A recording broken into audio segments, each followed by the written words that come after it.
there anything you need to do with or against? No, sir. Nothing? Uh,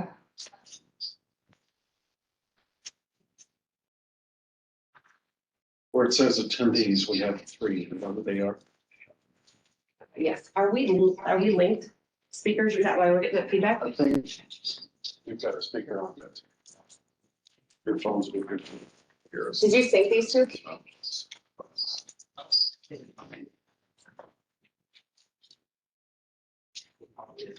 They should be linked, yeah. It's just feedback from us. It's good. Okay, Should be good. no feedback. And you know who the attendees are. Yes, so, retirement board, the generic, No, no. We're gonna talk about the three attendees. Yes. Yeah, that, well, you click on that three attendees. Yeah, I mean, is that Marion? Is that somebody from the media? I think Marion was gonna join, yeah, Marion, Jeff and I see back there. And Cyril Espinel. Who is Cyril Espinel? That might be, our media person, and Pangina, that's what it is. Do you know what from which, what mention investing or something of the sort? And that relative, I think, I've sent you some time before, they had questions about. Yes, I Yeah. recall that. Same person. Okay, let's call the meeting to order.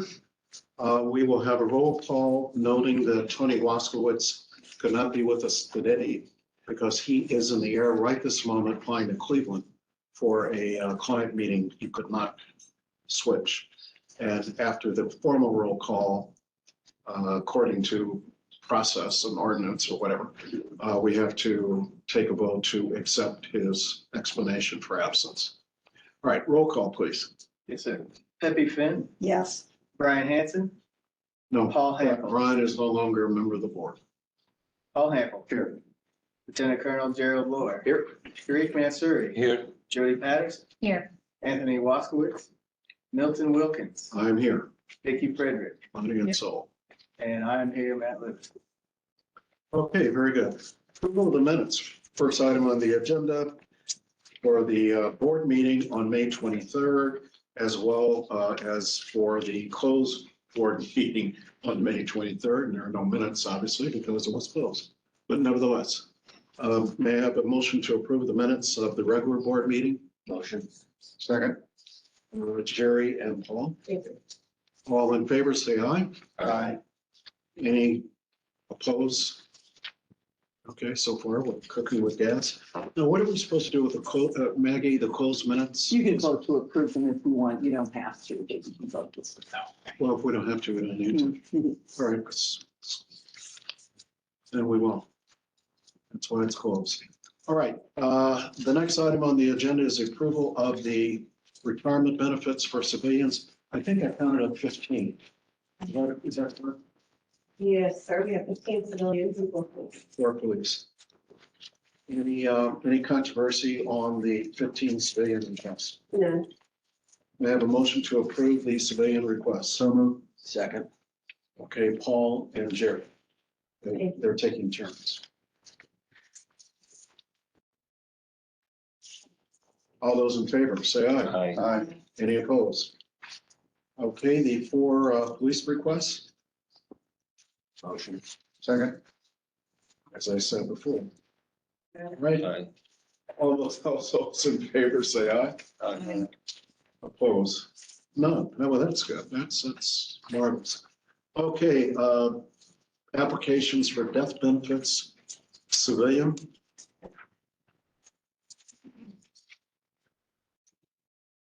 Motion. Second. It's been moved and seconded. May I have have a vote? All those in favor of approval of the death benefits, which are often awkward not to approve. Aye. Aye. Police requests? Great. Yes. Jerry, could you do that for us? I'll second that. I'll second the police request. All those in favor? Aye. Done. Okay, auditor report is the next item on the agenda.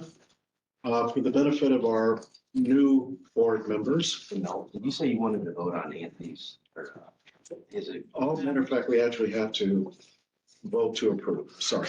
Quite right, Jim. Thank you very much. May I have a motion to approve Anthony Waskowitz absence today? So moved. Second.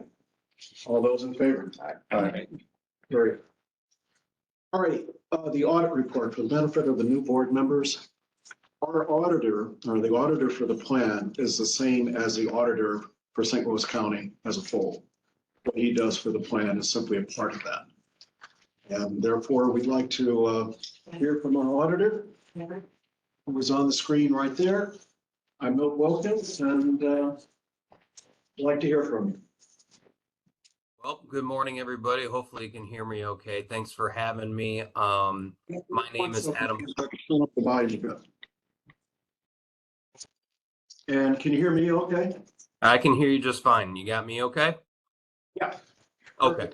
Well, thank you. Good morning, everybody. Thanks for having me this morning. My name is Adam Pulley, principal in charge of the pension audit for this past December. I'll say while the audit itself certainly takes a good amount of time, my report here will be quite short. And that's really simply because we did, at the end of the day, issue a clean audit opinion. Technically, it's called an unqualified audit opinion. That's the best opinion we can give. That's the opinion that you want. We did not come across any findings during our audit. Nor do we have any separate what we call recommendations. And sometimes we have those on occasion that really those are other items that we come across that don't rise to the level of a finding, that are really just maybe more so recommendations in nature. I know that there was one of those last year, and it appears that the county took some call it corrective action, tweaks to the internal controls, that did not surface again for the FY23 audit. So really, we did not have anything to report besides a clean audit opinion. Management of the county was prepared for us, kept to the timeline that we had outlined during planning. So this being the second year of us performing the pensions audit, went pretty darn smooth. The first year, there's always some hiccups trying to figure each other out, but I think we did that last year. And so this year it was a good collaborative process, and certainly appreciate everybody from the county making this a priority when we are out conducting our audit. Very good, So Adam. that's really all I had for you. May I ask you a question? So it's clear to everybody, do you audit the administration of the pension benefits as well as our investment reports? Do you do both? Maybe this is answering your question. Hopefully it is. So the county provides us financial information, the financial statements that list, here's how much the assets are as of December 31st, 2023, the investments, as well as the activity during the year. So we do perform test work and audit to ensure that, yes, those investment balances, for example, are materially correct as of December 31st, 2023. And we do also perform some test work on the activity, the contributions received, the benefits that go out, to make sure that the amounts reported in the financials are materially correct. So we're not necessarily doing a deep dive into that, the eligibility is being performed properly or things like that. Our focus is more on the numbers within the financial statements, if that makes sense. Follow-up question. If there, this is extreme example, if there were fraud going on in the administration of the pension benefits, in other words, someone makes up a name and an address and somehow inserts that in the system, and that imaginary person receives $1,000 a month or something of this sort, would that be this type of thing that you would take up with this board, or would you take that up with the county staff? Again, hopefully I'm answering your question, but our audit is not designed specifically to look for fraud. Our focus is on those financial statement balances. Now, if we were to come across something through our audit procedures, we would go to the board first and say, hey, we came across something that appears to be fraudulent. Let's have a discussion. Right. I just wanted to be clear, particularly for the new board members, the scope of the work that you do relative to the plan, as opposed to the scope of the work that you do relative to the balance of the county activities and staff. That's fine. Thank you. Any questions you have for Ed? Anyone? Okay. I think we're in. Thank you. Thank you very much. Very much, everybody. See you next year at least. Sounds good. I'm going to take those, if you guys are willing.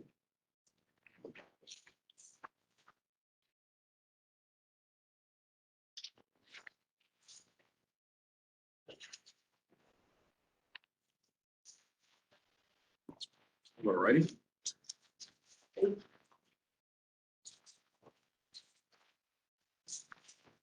I see. Thank you. All righty, Jason. ACG is up next. Penny's going to cover the monthly report, and then I'm going to review the real estate. So we dropped off at your place, you all have two of these ACG reports. They both in blue say St. Louis County retirement plans. If you look at the line underneath, we're looking for the monthly ASAP report.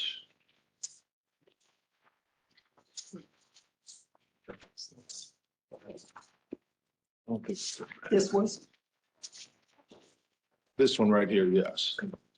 So just flip into, was it page 3, our market page. We have a couple economic data points at the top. You know, as we know, inflation has continued to remain elevated, much more than many thought coming into 2024.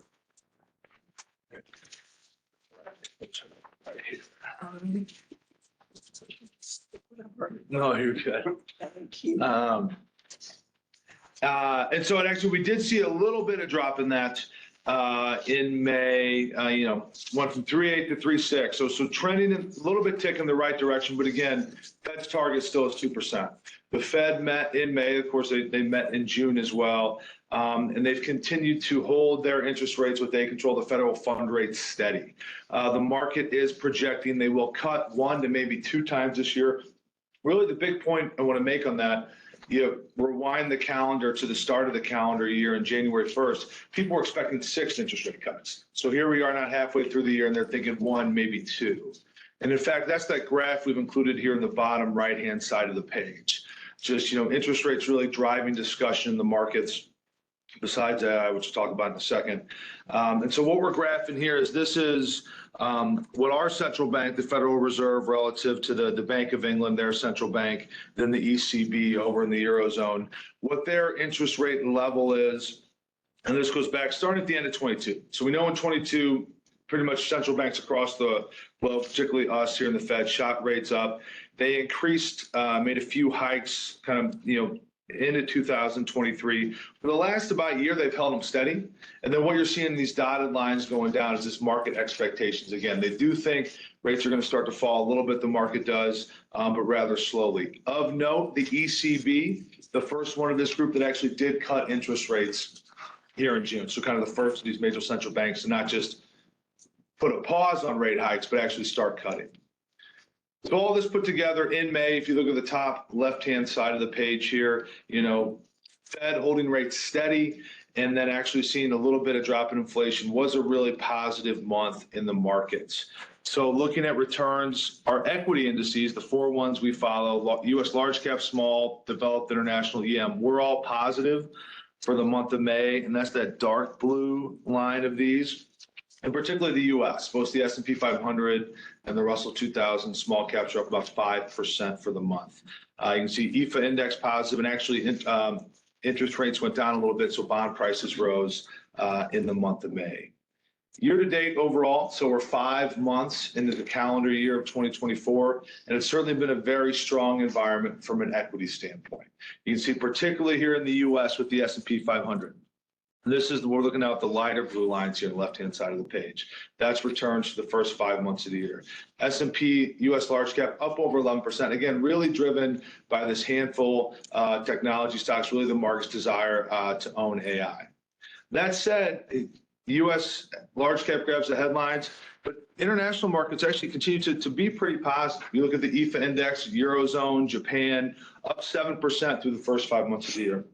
That's a pretty strong return.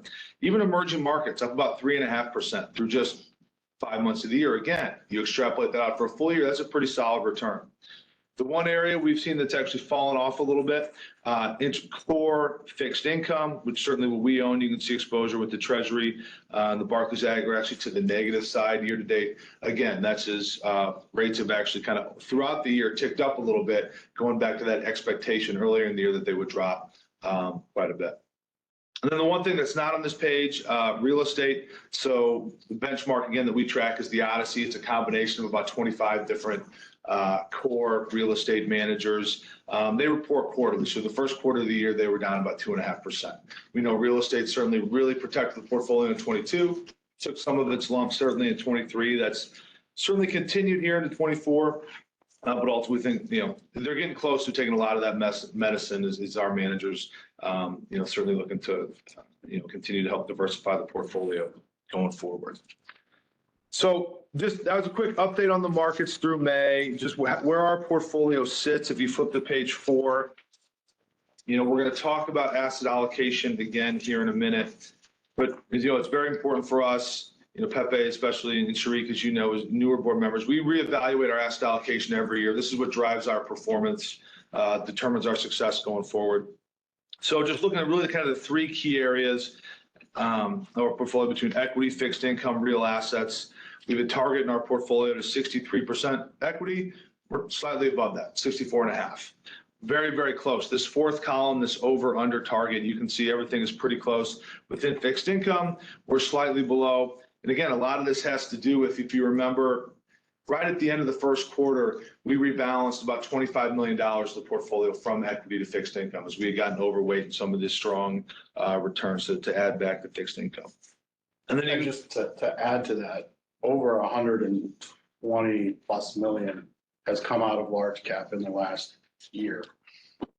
Large cap domestic. Large cap US for rebalancing and operating needs. And that's the primary rebalancing function is your cash needs on a monthly basis. You are on a quarterly rebalance? Well, we're on you pay benefits every month.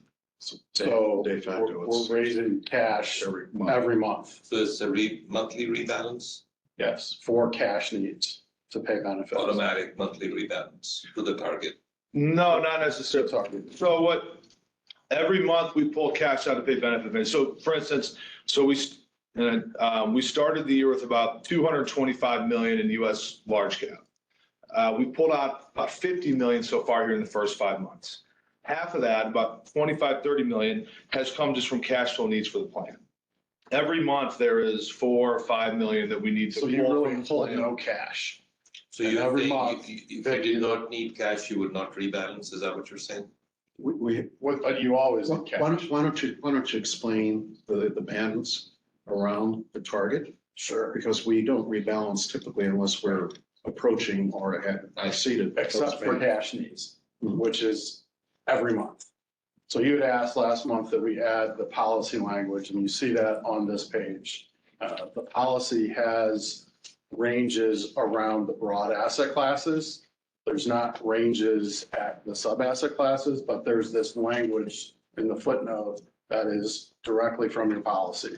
So if any sub-asset class is plus or minus 20% relative to its target or 2% absolute, then it is rebalanced from that asset class into something that's underweight. In fact, it has to be both. But this is not unique for a large mature pension system. The primary rebalancing mechanism is cash flow needs for operations.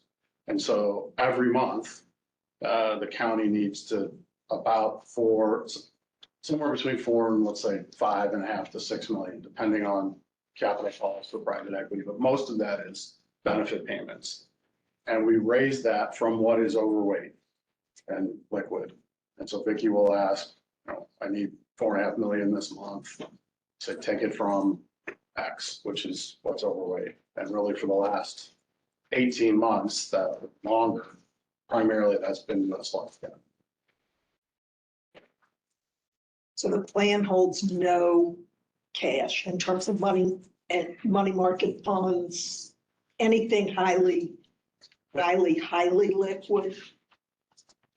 So I would say our equities and our fixed income are all, we can get daily liquidity Yes, on and I those. So, understand. but you can see that for, Without taking a loss.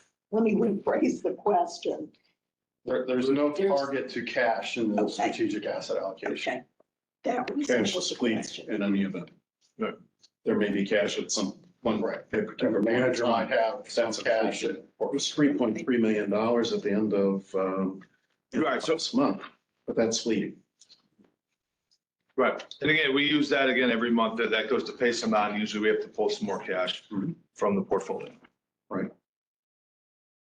So Okay. that was one of the changes that I made recently. We had a discussion about holding cash in case there was a call, a capital call. So now I'm strategically keeping a certain amount in cash in case, because those calls typically are within its, say, a 10-day business window. So rather than have to immediately reach out and get the money, I'm maintaining about $3 to $4 million in here. And it's not really in cash, it's actually in a money market, it's being invested right now. Which on a short-term basis is better than It's better. 10-year than fund. government. Yes, right. Yeah. Yeah. When I say cash, I really am, That's in the sweep Considering vehicle the at custodian that's earning Exactly. like close to 5%. right, that it's a money market. Vicky, how often do you get such calls? We had one this month. It's usually quarterly. This month, I think was a little larger than normal. It was over $2 million, but they've been like a little under 2 million, a little over 2 million. And that actually call was on Monday.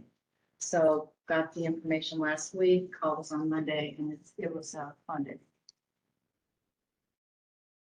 I use in our firm, we use typically a Fidelity short-term government securities fund as our money market vehicle. And that's yielding at the moment about 4.87%, whereas a 10-year a treasury note is 4.4 at this point? What was it this morning? It's below the short-term rate. Right. And so actually investing, having the money in cash, however fleeting, is a very profitable exercise today. It won't always be that way, but it certainly has been that way for the last year. We'll take it when we get it. Okay, continue. So why don't we flip then to performance? This is all again through the end of May. So you can see on page 5, we flip to this. So our portfolio at the end of May, just over $850 million in the portfolio.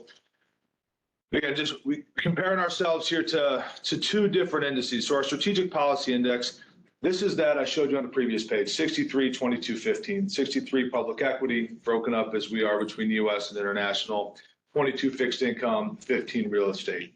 The broad policy index was put in there years ago as a comparison. Frankly, this just removes that 15% real estate and adds it to equity. So it's way more equity, no fixed income. So it doesn't completely match up with what we have, but is, I guess, a data. And I want to mention something on that because there was a lot of discussion around that last month, concerns about trailing that broad policy, which is just it's a representative of global equity and fixed income. It's not, as Finney said, it was put in there as something to measure against by your prior consultant, and we've left it in the report. There is actually no reference in your investment policy to this broad policy. It's just a marking portfolio. But the investment policy defines what the strategic policy index is, which is more representative of how you're actually allocated. It's also, but it's still nice to be able to refer to what the broad. Broad fixed It's income better market described as doing. broad market. Yeah. Sure, it's a data point, but again, our asset allocation that we do every year, we'll talk about here in a minute, really, we look at our performance, that's our strategic policy index that we're looking to beat. So going back to the returns, I mentioned the month of May was positive. So you can see we're up almost 3% the month of May alone. Certainly great, we'll take that. 2024 overall, has been positive so far, the year-to-date column. And again, these performance just, again, net of fees for some of the new people here. So removing all of our manager fees, how we perform. We're up 4% here in the first 5 months of the year. Again, great start. Do slightly trail our policy index. For the year, we're up almost 12%, 11.8. You can see a little bit of trail here versus the policy index. I'll talk about that as we go down the page. But again, just want to point out again, the 1, 3, and 5 year from an absolute standpoint.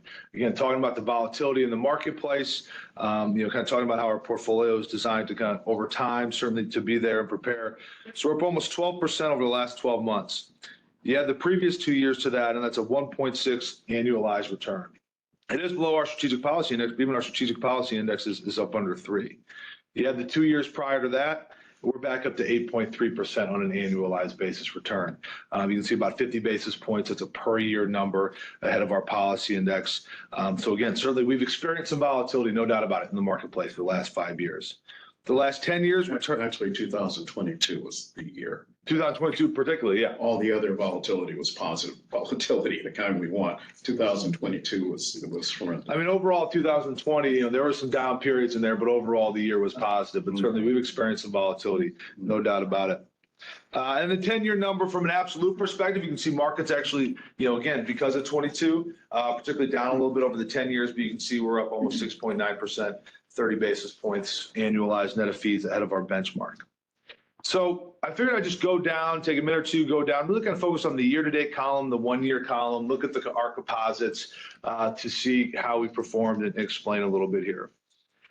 So first of course, again, kind of looking down the year-to-date 1 year column at the various composites, starting with large cap equity. Again, not surprised in everything we've talked about, really the leader in terms of returns in our portfolio. Particularly over the last year, we're already up over 10% year to date. You can see over the past 12 months, up over 29%. So a percent above our policy index. We have the bulk of our large cap portfolio, as a reminder, is passively invested with Rumline, but we do have 2 active managers, Aristotle and Jennison, and actually both over the last year certainly providing some upside, particularly Jennison keeping up with really this growth space, strong returns. Within small mid cap, you can see positive for us, about 2% year to date, 16 over the past year. So we do trail here. This is one of those areas from an active standpoint over the last 12 months. We trail both our managers, Ernst and Granite, having a little bit of trouble. Really a lot of this coming from, not so much that you can see this in the year-to-date 1 year column, not this year, but the fourth quarter of last year, really this low quality rally we saw in the market. Granite in particular, they were here a few months ago. They talked about it. That led to some of the recent underperformance. You can see longer terms as you go out right on the page, certainly some strong performance. Non-U.S. equity, so this is everything kind of overall, our large cap, our small cap, our EM, putting together, again, I think the U.S. gets a lot of the headlines, but international markets are providing strong returns. You look over the past year, our portfolio, we're up over 16%, 7.5% year to date, slightly ahead of the benchmark year to date, a little bit behind over the past year. The total U.S. equity, we're up 16.8, kind of right on top of our benchmark. Large cap a little bit behind over the last year. Part of that has to do with, we made a change for managers over the past year, went from Sanderson, added Silchester, so still have some of that legacy returns. Really want to point out kind of the big area of our portfolio, international small cap equity. So you can see for the year, we're up 3%. Actually, our benchmark up double digits, quite a bit of that. A couple of reasons driving there. So first off, as a reminder, we used to have 2 international small cap managers, Mondrian and William Blair. We terminated Mondrian in the first quarter of this year. I forget if it was February or March. So certainly some of that performance there is within. We have just William Blair in the portfolio now. They are more growth oriented. Growth hasn't done as well as value more recently. Certainly some of these higher rates impacting some of the, these high growth, long duration cash flow companies. They've also had a particular focus on Japan, where they've invested, which the currency in the end, also a lot of the companies, really hit by inflation, particularly wage inflation, has hurt them. But anyway, we have William Blair coming to present to this board next month in July. And so they're going to talk a lot about and so they're going to talk a lot about what led to this, and more importantly, what they think going forward and why they think what they own can make up a lot of this back. So they'll be here in July. This is dramatic. Yes. Is there a growth value breakup here, percentage wise, that you have somewhere? growth value return breakup, Sharif? No, allocation breakup. Allocation breakup, so not now. So we used to have two developed large cap managers. We had Sanderson and WCM, and then we had so Sanderson Value, WCM Growth, the large cap. And then we had Mondrian and William Blair, Mondrian Value, William Blair Growth. So we like the style neutral approach. We replaced Sanderson with Silchester. And actually Silchester, this is probably, I guess, before, more of an all cap strategy, meaning they have quite a bit of small mid cap in their But they portfolio. will still give you a value. So they are still giving us that exposure on the value side. What is the allocation percentage breakup between value and growth? So now, About 9%. Silchester is 75 million. WCM is 75.9 million, and then William Blair is 21.5. So a little bit of a growth tilt if we roll all three of those together.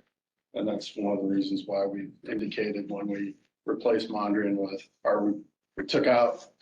we replaced Sanderson with Silchester and eliminated Mondrian. We wanted to have further discussion about William Blair. The money that was in Mondrian for the benefit of our newer members, where was that money ran? That went to Silchester. So really kind of part of the reason there is even this difference in it leading to growth is because growth has from WCM specifically has done very well. But so William Blair will be here next month. Again, it's also keep in mind, sizing certainly matters and has been appropriate. You look at combined WCM, Silchester is 150 million in the portfolio. William Blair is 21. So 2.5% of the overall portfolio. And so we'll certainly be talking about them next month and what we want to do. Conversely, emerging markets, we have over 7.5% of our portfolio there. Acadian continuing to do really well. Again, as a reminder for many of you, because it's been a couple of years ago, we used to have two emerging markets managers, Acadian and LSV. We combined that down maybe 3 years ago, and that's certainly been beneficial for us. And one of the big reasons we did that was because you had a decidedly value tilt. LSV is deep value. Acadian is a quantitative manager that does have a valuation component to it. They're more of a core manager, but there is a valuation bias within their quantitative portfolio construction. That's actually been very beneficial in emerging markets. Unlike US markets, value has outperformed within emerging quite a bit. You see their outperformance doubling the benchmark, which is rolling up into that total non-US equities. Also on the large cap, most of the managers here are growth oriented that I see. Would that be correct? No, so with Silchester, Percentage-wise, used to be biased towards growth largely here. On the US side, Large cap, yes, US large cap. No, our bias is to be neutral as we can. So Aristotle is on the value side, Jennison is on the growth side. And so not surprisingly, Jennison's return, and you can see it here, have been very strong recently. So we've actually they've been a big, I should say, place we've gone to pull that capital we talked about earlier this year in the rebalancing. but Aristotle is the value balance in that. and to be fair, Aristotle is a relative value manager. They're not a real contrarian deep value manager, but they're not growth. Yep. And then just to wrap up again, you can see the bottom back on page 5. I mentioned fixed income returns are actually slightly down this year, but for the last 12 months are positive overall. Our two managers, I&M and Western, you can see combined up over 1.5%. So we'll take it. It's about 30 basis points better in the index. And then within real estate, again, certainly it's still feeling some of the blows of the recent trend in valuations. Certainly rates have hurt the real estate market. Our managers combined, again, we only get data quarterly on the real estate, but you can see, the 1 year number as of this will be March 31st, market's down about 12, they're down about 9.5. So a little bit of protection. You can see certainly some positive returns over the 3 and 5. We do expect longer term to get back to that 7-9% within real estate, and it has most importantly provide that diversification to the portfolio. So overall, that's, portfolio really doing well overall, long-term, hitting our objectives. Kind of William Blair is probably the one point we'll talk about, and they'll be here to present to this group at our July meeting. And we're going to go into great detail on the real estate side, but are there any questions first on the other asset classes or other managers in the portfolio. Okay. Jason? Okay. So at last month's meeting, there was a separate document, it says asset allocation revisited and real estate discussion. I'll just start by framing annually, typically in the January or February meeting at the beginning of the year, we present an updated asset allocation analysis. I think it's very important for the board to recognize as a pension fund with long-term liabilities, the asset allocation targets, policy targets are intended to be long-term strategic targets. We develop what we call intermediate and long-term capital market assumptions. Our intermediate capital market assumptions are looking out over 10 years. They're not a 6-month or 1 year. They're not intended to be a tool for tactical changes in a portfolio. And so they're anchored more, they are anchored a little bit more on current valuation and current yield, but it's still a 10-year outlook.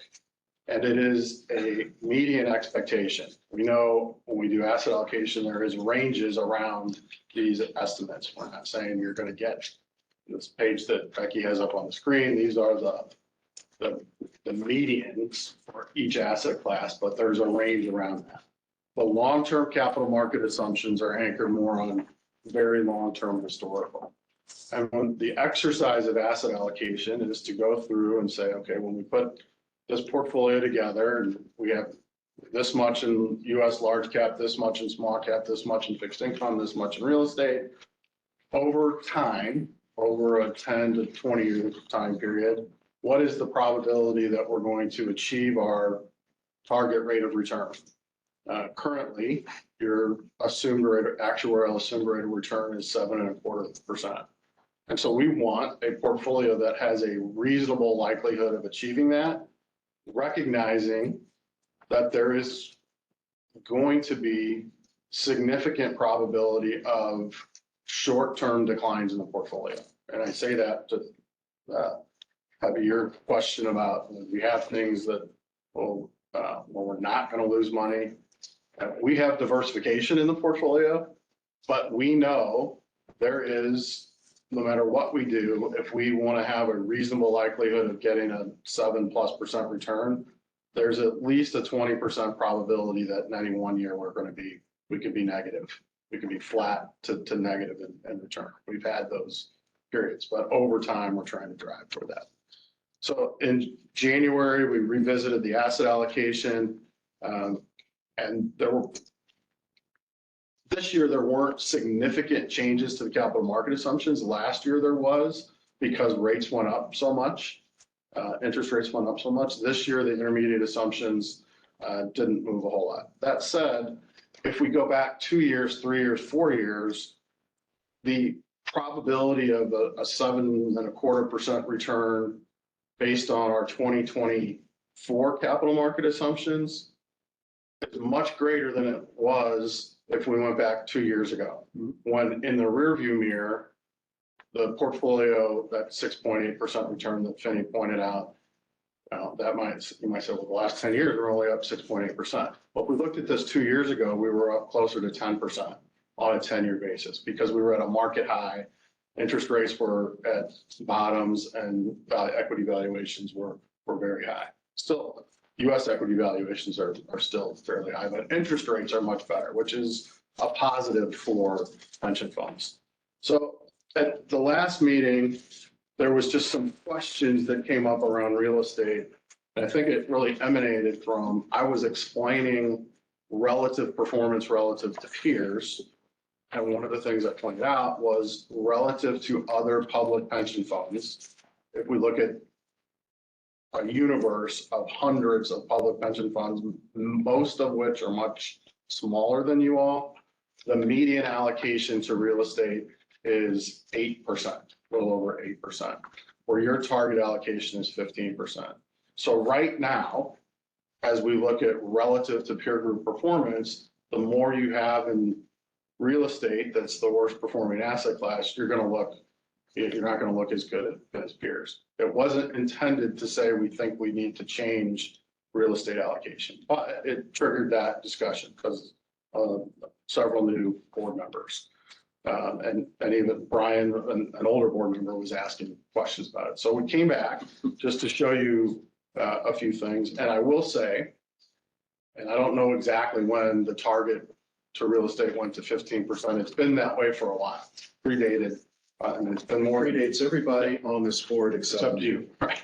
And the rationale for it, which we agree with, because many of our clients, large public pension funds, do have 10+%, even 15% in real estate target allocation. Because when interest rates were at or near zero, if you're trying to get to 7+%, you've got to do something that not as risky as equity, but a premium return to bonds. Today, bonds are a little bit more attractive right now. And that's why when we look at these numbers, it doesn't make a huge difference. That said, we'll look at the numbers on slide 4. So we did show the broad index, and we're simply showing this for perspective, and this was just to back to my point that this is not, it is a reference portfolio. It's not something that we're trying to beat. It's not mentioned in the policy. And if we look at this, and if you look down at some of the statistics here, from an efficiency standpoint, Sharpe ratio is a measure of, it's a risk-adjusted return measure, but when we're comparing one mix to another, it is a higher Sharpe ratio is an indication of a more efficient use of risk. So compared to what we're currently doing, the broad index, just stocks, global stocks and investment grade bonds, the 10-year median return expectation for that, 7.5%, 14% volatility, 0.37 Sharpe ratio, not a very efficient mix. I'm just showing you that just for perspective. Your current policy, which was reconfirmed as the target allocation earlier this year, is the middle column. 22% in bonds, 63% equities, which is 23% US large cap, 7.75% target to small cap, 13.25% international developed. We call it large cap. Those aren't necessarily large cap managers. It's just international developed. And then 5.75% dedicated small cap, 6.75% EM, and 6.25% target to private equity.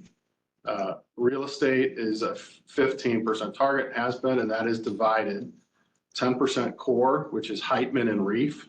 So core real estate funds, these are typically historically investing in the 4 main property groups: office, retail, industrial, and multifamily. Those types of funds will use somewhere between 20 and 40% leverage versus the expected return from our capital market assumptions. Intermediate term is 6.76, long term 9.25, with a volatility of about 11, versus value add.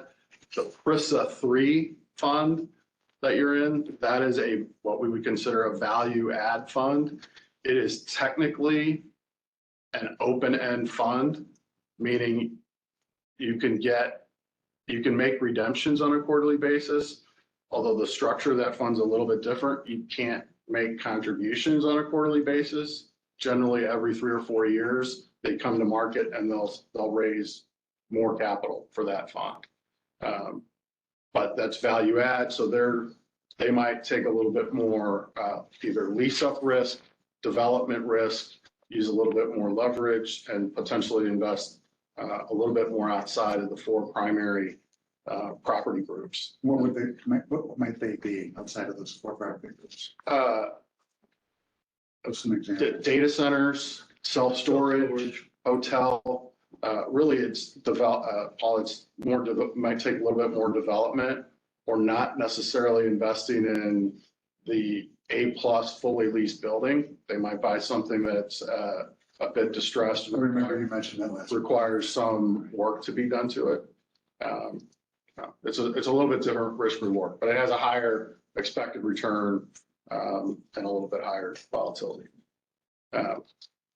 So that your current target policy, one of the other things I'll mention, you're not at the target policy. Your weights aren't there. Private equity at 6.25%, you really just started implementing a private equity program. Private equity takes time to build. You make commitments to funds. You're going to have to continue to make commitments to new funds to get to that 6.25% target. We've made one commitment in 2021 to Portfolio Advisors Fund, well over 13, I can't remember exact number, which is putting capital to work in 2022, 23, 24, 25. We'll need to make additional commitments. The actual weight to private equity is about 3% now. So that the unfunded portion of private equity is in other equity. It's in large cap and international. That target policy currently, the 10-year median is 8.17. So what does that mean? That means over 10 years, based on the capital market assumptions, if we had that portfolio, there's a 50% probability that the portfolio would deliver an 8.17% return or higher. There's a 50% probability it would be 8.17% or lower. Compared to the broad market, just long only, you see from a Sharpe ratio or efficiency, it's a much more efficient portfolio. Sharpe ratio of 0.49 versus 0.37. And that's because higher return, lower risk. The things that we're adding to that relative to just global stocks and bonds, real estate, diversification within equities, that's providing diversification benefits, lowering the volatility. We show mix one in response to the questions we got last month was, what if we lowered real estate? Hypothetically, lowering the target to real estate because fixed income and adding and reallocating that to fixed income, there's not a huge give up right now. And that's because fixed income expected returns are much higher than they were 10 years ago when we did that. That said, from a return standpoint, it's a little bit lower median, a little bit lower standard deviation. It doesn't change things that much. The challenge, as we've talked about, is what your real estate investments are all in private real estate. We're not in public REITs, so they're illiquid. It takes a lot of time to move. One of the other issues that was raised was liquidity. I think Tony brought up liquidity. Looking at real estate and private equity, we take that into consideration when we do the asset allocation analysis.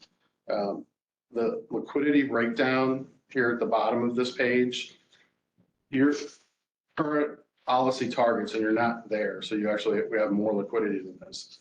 But for a long-term investor, almost 80%, 78.75% of the portfolio, if we were at the target. So if we had 15% in real estate and 6.25% in private equity, we would still have 78% of the portfolio that is what we call a high liquidity. Meaning we could turn it into cash within a week or less if we needed it. Mix one, where we take 5% from real estate and add to core bonds, that improves it a little bit. But 78% in weekly liquidity is more than sufficient. We put this chart on the lower right just for everybody's understanding of what kind of liquidity coverage you need. The county, the plan, benefit payments, and this probably doesn't tie to the audit report or report. This is looking at I had to ask this morning, I know you did too, what TTM meant. It's trailing 12 months. This is the trailing 12 months through April, I think. Benefit payments have been 83.5 million. Contributions, this would be from county and from employees, are 46.8 million. So net from the portfolio, and this is the monthly rebalancing, 36.7 million over the last 12 months. So that's what we need from the portfolio, less than 10%, way less than 10% of the assets. It's about 5% of the assets. So we have more than sufficient liquidity to pay if you had no money coming in for a long period of time, money going out, there's more than sufficient liquidity within the portfolio. So we're not concerned about that. For funds your size, generally what we see is somewhere between 20 to 35% in less liquid strategies, real estate, private equity, and potentially hedge funds. The bottom line, and I'm going to skip to the page 7. We're not recommending you make any change to your strategic policy. We're a little bit underweight to real estate right now. We have some remaining redemptions on page 7. You'll see this. So in July of 22, so that's 2 years ago, we put in a $20 million redemption to REEF. In 2022, we talked about this, what was happening. We had interest rates went up 500 basis points, stocks fell, bonds fell. What didn't fall was real estate because it lags public markets. So you had a denominator of the portfolio values going down, real estate's not going down. So it was a larger percentage of your portfolio. You became overweight, nothing happened, just valuations didn't change. You weren't alone in that. Institutional investors across the board became immediately overweight, sometimes significantly overweight to real estate relative to targets. So most investors put in redemptions to their private real estate funds like you. When that happens, it's not liquid. These real estate funds, they own buildings, office buildings or shopping centers. They can't just sell those. So they implement what is called an exit queue, meaning you're limited to how much you can get out over time. So we put in a $20 million redemption for rebalancing purposes in July of 22 to REEF. They've paid out about 13.2 million. There's 6.8 million left to come out. And now, if we don't change anything, we're already underweight. So arguably, we could say if we weren't changing anything, we would rescind the redemption. We're not suggesting you do that. And so let it go. It'll bring real estate down a little bit more, but we're not recommending a change to the targets unless there's discomfort with having a 15% target to real estate. We think it continues to make sense for an investor that has a long-term time horizon that needs a 7.25%+ return and can withstand some illiquidity.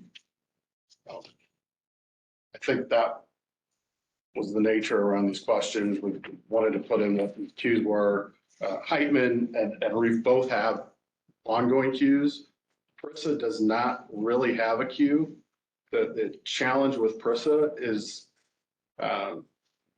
because of their value add structure and the fact that they only allow money in at their choosing every 3 or 4 years, you're not seeing many investors try to redeem from them because you can't go back in if you get out.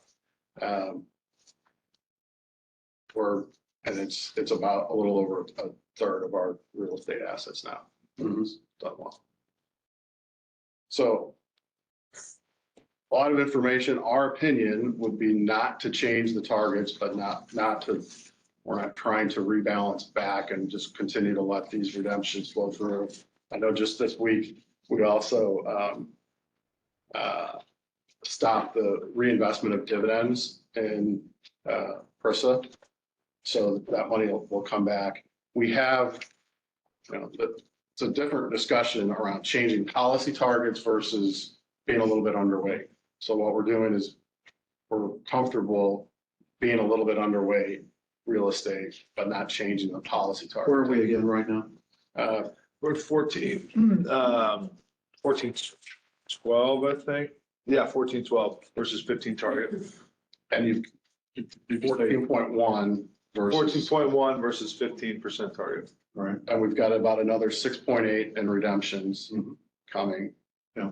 We would expect, just based on that schedule, you'll probably get, it's a guess, we haven't seen anything from them, but somewhere between 1.5 and 2 million in July. Mhm. The end of July. Well, again, I was the only person. I am the only person on this board who was there when we made the decision to go to 15% years ago. What year was I- that? What, approximately what year was that? I don't know. You can look at the dates of each of the dates of each of the managers on there. You can just look at that.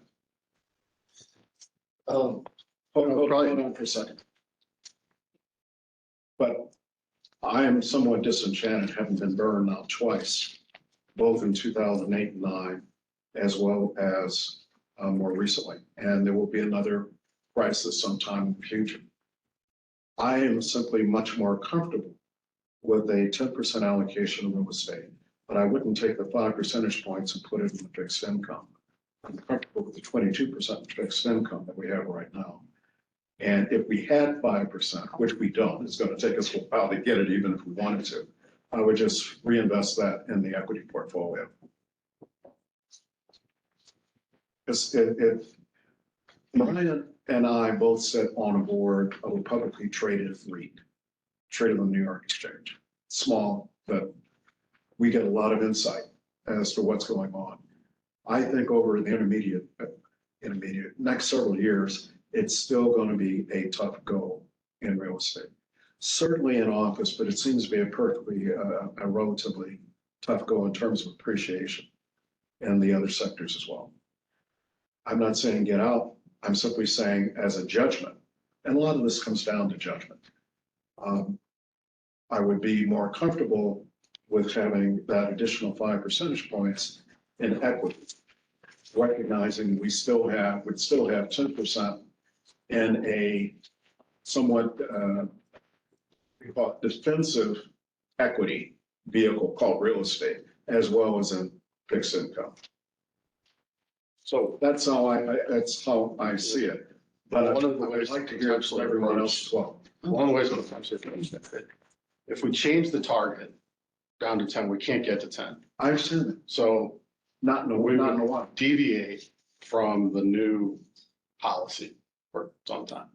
And if we're thinking that real estate's gonna underperform equities and fixed income, keeping the policy target and the, at 15, but bringing that down to a lower end of the range until we got down to 11 or 12 potentially, and then revisiting changing the policy target at that point. You could do that through. Excuse me, why are you making this argument? Is this for I'm making a comparison It's for purposes? comparison purposes and benchmarking purposes. Not so, you don't object. Because it's gonna take, to the direction. it's gonna that I take so much suggest we time. go. It's gonna take quite a while. Right. It will So we happen could as a potentially put in some additional redemptions. I would not put in large redemptions, but just, if we did another, I was looking at it this morning, if you did a $10 million redemption to PRISA, because that's over 5%. And the 17 million, that 6.8 million from REEF, that would bring us down another 1.1% or so, if nothing changed as far as actual. So we'd be about 2.5% under target, but still within. They're currently, Heitman's a little bit different than REEF, and they're more, they're a little bit more diversified outside of the primary food groups are a good, Yeah, I'm not talking about their portfolio Well, mix. I'm but talking they're about already, in terms of, they're already two or about 1.7% below REIT. So they're the smallest allocation you have right now. please go ahead. On this topic, again, it may be a little too much for here, but if we do it in another session or however you say, I wouldn't mind seeing their current allocation to when you say data centers, what percentage multifamily, what percentage, for all of them. The current costs, because especially with some of these REITs, all the additional costs, et cetera, additional information, the total cost that is to the plant. And number three, some kind of guidance, and I think we talked about that in terms of if the decision was to take a little bit off, how long it would take with them. I think those three things, and that it may be too much for here. I don't know. Maybe when we are in a different meeting with you, we can. So what was the third question? The queue. So the sectors, the fees, and then what was the last one? The How timing? long? The queue. That's on page 7, the Q. And So Reef and Heitman, well, Reef, we know, because we put in a redemption in 2022 and we're about a little more than 50%. So if you put in a new redemption, their XQ is down to 9% of their total value, but it's still probably going to be a couple years. we may burn too much time on this right now. So I mean, whichever way you guys think is a format, I think we need to do a deeper dive into this. And I actually would love to see the numbers in terms of the breakups and the costs and all that on that sector. And also you mentioned, you made a statement earlier that the high rate environment is positive for pension funds. I'm assuming you made that statement because fixed income investments yield you a higher yield at that point. Right. Would I be correct in making that assumption? That being said, what part of this portfolio is benefiting from that? I mean, minus the obvious, the reinvestment of the bonds, minus that obvious. Well, from a going forward expectation. Reinvestment. Yes. That reinvestment, just where we sit now compared to where we sat in 2020, 2021, 2022, the expectations for the next 10 years are better than they were if we went back 3 years ago. Our median expected return for this portfolio for the same asset allocation in 2021 and 2022, based on our capital market assumptions, was closer to 6%. I understand, but it can also lead to PE compression. So, but my point is that you could allocate to the higher yielding instruments on a fixed basis, treasuries, short treasuries, or for instance, take allocations or something, which is how pension plans are benefiting to an extent, but we don't really have that. But anyway, I think that's a little bit involved for maybe an asset allocation conversation some other time. You mean making tactical trades? Who would do that? Well, if you, again, I said, let's do it with an asset allocation conversation and then go from there. I think we are talking about that, so maybe doing that. So. Okay. Other questions? Billy? All right. Again, I've expressed what my bias is at this point.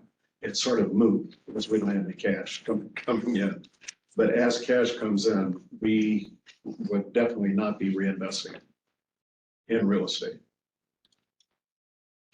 Right. We're not having at this point. We don't Not rebalancing at this into point. real So, matter of fact, we probably need it to finance private equity and so on and so forth. So as you said, or as I said, it's really a moot point. But as cash does come in, do not commit more to real estate at this point. Well, we have no ability to commit anything on your behalf. So, As far as, won't be rebalanced. as that cash comes in, it's like, right now, it's 6.8 million, it's gonna be used for cash needs. I mean, it'll be cash and, Right, that's one of the inflows in my calculation. It's not, obviously not the county's contributions, employee contributions, plus if we have inflows coming from the REAP. Usually that happens on a quarterly basis as well. I guess in answer to your question, with the change that we just made, Prissa, Heidman, REAP, and Prissa are now paying out the dividends. Nothing is being reinvested. Okay, good. So de facto, we're backing into a situation anyway of winding down, not totally, our real estate allocation and de facto reinvesting the money in equities on a percentage basis. And on an actual basis, it's really going to pay out benefits and pay out private equity. But what one would see is that real estate as a percentage would decline and equities as a percentage would go up. Just relative to one another. Nothing, No valuation. more money in the equity. no value. It's just a matter of the other change, Because yes. valuations don't change. Yeah. Now, if you got write-ups on the real estate portfolio and if equities fall, like fixed income falls, then real estate would most likely increase as a percentage of portfolio again. Yeah. Even if if valuations don't change. So at this particular point, you're suggesting we don't need to do anything in terms of our written materials and adopting a new asset allocation target. Correct. But as a practical matter, we're going to wind down real estate proceeds. So we're going to keep the redemption there in place and Yeah. continue to not reinvest the Dividends and Mm-hmm. any distributions as well. Okay. I don't think we need to make any other decisions are necessary at this point. We can always revisit this later on if we think we have more flexibility. All right. Next item on the agenda.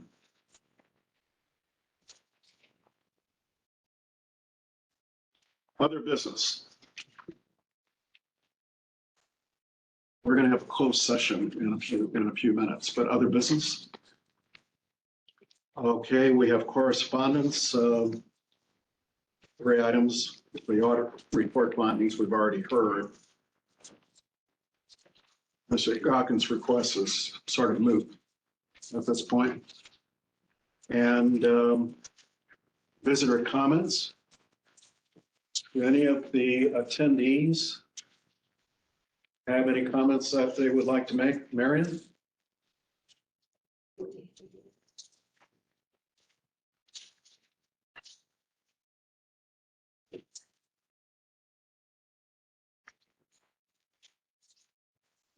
I hadn't either, Jeff, you did too. I haven't been able to hear you.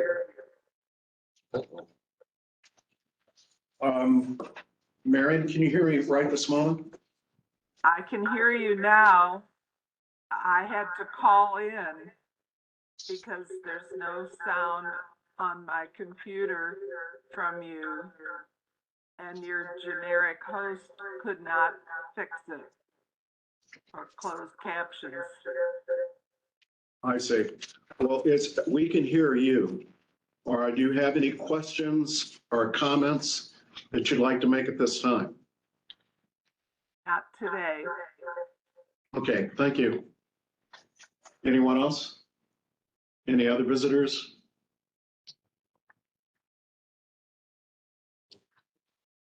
I'm not seeing anything, Jeff. I don't, this is a horrible system.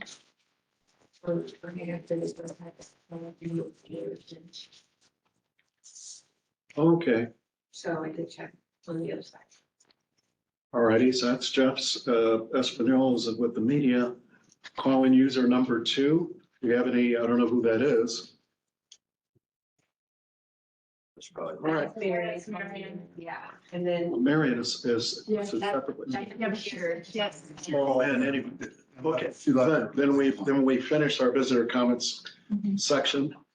And I will entertain a motion now to go into closed session to continue Maggie's discussion as a leader of the items that are being considered as updates to the statutes, or I should say ordinances, which govern the plan. So moved. Second, Real quick, please. Dave Gokin's request. Did I miss it or? It's in the email I sent out. Oh, okay, gotcha. I didn't see it. I'm sorry, Jerry. What was your question? I was trying to find Dave Gokin's request. I don't know what his request was. Mr. Golkin suggested or recommended that the county adopt a COA plan based on a cost of living formula. And he was kind enough to suggest actual language that the county could review and vote on. Gotcha. Since that time, he's had a heart episode, as you know. Yeah, okay. Okay. Very good. There was a motion, was that motion seconded? It was. All right. All in favor going into Roll closed? call, roll call vote. Roll call, that's right. I'm sorry. All right. Assuming it passes. Yes. I'll hand it, you guys. Ciao. All right. See you guys. See you guys.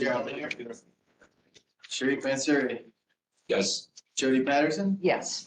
Milton Wilkins. Yes. Okay. We have to Matt. discontinue. Vicky should vote, going, your ex officio, you should still vote. Okay, thank you. Yeah. All right, and myself, aye. Well, or the attendees disconnected. Not voting, or we just said, Texas doing it right. Voting. Voting for closed session. You're here. Sorry, that's Thank you. Even we have to I'm do something further. Okay. Same. Voting. I should, you should, I'm gonna have to vote today, I don't know, I'll check it, probably not. So just in case.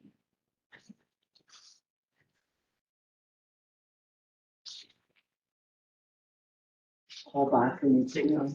Yeah, he knows. During that hour. We should have a little break, so we'll be right back. You'll figure out Dave comes to the meetings. That's.